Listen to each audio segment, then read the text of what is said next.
Are you ready? Yes.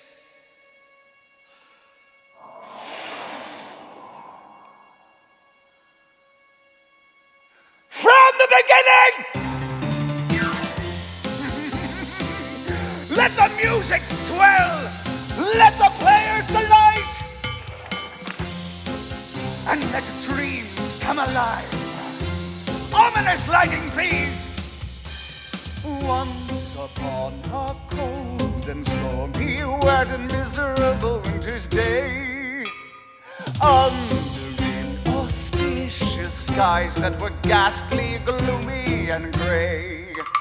The life and stories of Edgar Allan Poe are coming back to life in the acclaimed new Off-Broadway show, Nevermore. We're here at New World Stages to find out more from the creators. So, Edgar Allan Poe, I guess that's sort of a good jump-off for a theatrical piece, right? I hope so.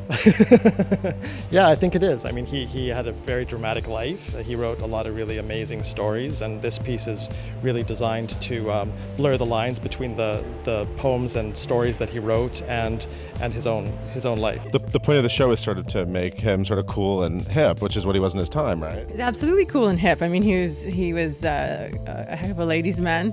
The ladies loved him. They loved his strange, quirky. He was also a very handsome man. His quirky tales that he wrote, obviously.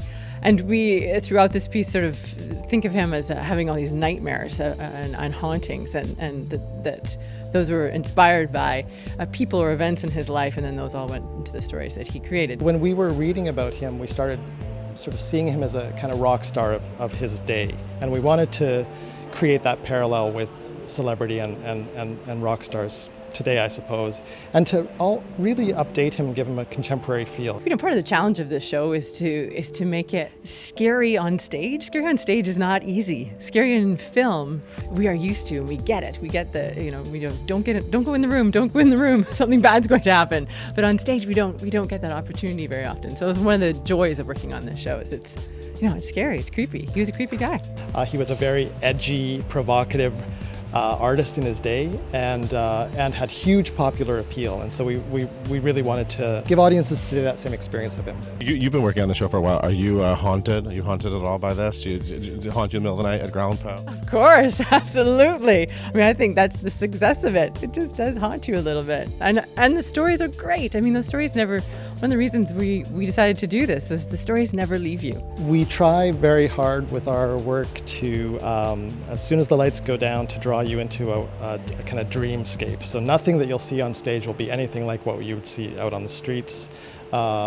We use music and sound and imagery, costume design, to really draw people into another world and just go on a ride for 2 hours. And our hope is that you sort of get to the end of the show and the lights come up and you sort of feel like you've just been on this wild ride. All our days are trances, and all our nights are dreams.